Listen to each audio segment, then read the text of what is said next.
a história e o patrimônio cultural de São Borja, reconhecendo a identidade missioneira. São Francisco de Borja, primeiro dos 7 povos das missões no segundo ciclo das reduções no Rio Grande do Sul. São Borja origina-se da redução de São Francisco de Borja, fundada pelos jesuítas da Companhia de Jesus, à margem esquerda do rio Uruguai, na fronteira com a redução de Santo Tomé. Os antigos habitantes deste território foram os indígenas, que deixaram um legado na cultura e na formação étnica da cidade, que é considerada pelo governo do estado do Rio Grande do Sul uma cidade histórica, conforme o decreto número 35.580, de 11 de outubro de 1994.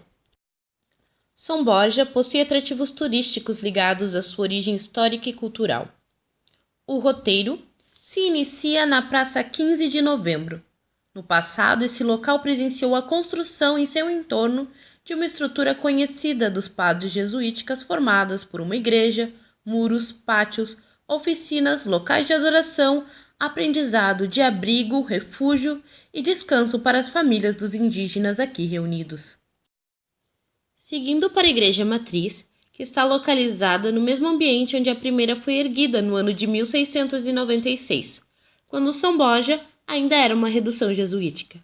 O prédio atual foi construído em 1962 e não apresenta semelhança com o chamado estilo missioneiro. Porém, em seu interior estão presentes a estátua de São Francisco de Borja e uma pia batismal de pedra, que remetem à primeira igreja. Seguindo para a fonte de São Pedro, essa sendo a primeira cacimba comunal no núcleo urbano da cidade, na época das reduções, os primeiros lugares a serem habitados eram aqueles que ofereciam água potável. Sendo assim, a fonte era constantemente guardada e cuidada, pois dessa dependia a vida na redução. Essa fonte possui um valor histórico para São Borja, por testemunhar o pioneirismo das reduções.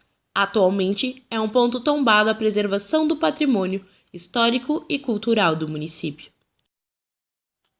Seguindo, a fonte de São João Batista se encontra na região mais central da cidade.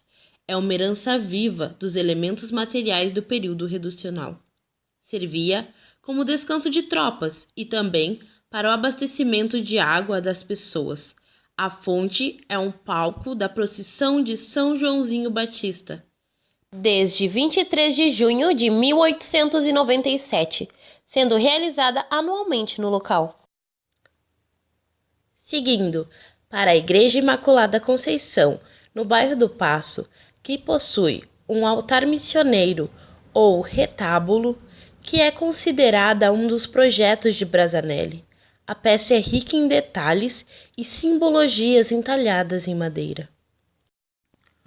Nosso último ponto é o Museu Municipal Aparício Silva Rilo, conhecido como Museu Missioneiro, devido a este manter em exposição permanente 40 peças de escultura pertencentes ao período jesuítico missioneiro e motivos religiosos em arte barroca, sendo em sua maioria esculturas em madeira, mas também há peças em cerâmica e pinturas.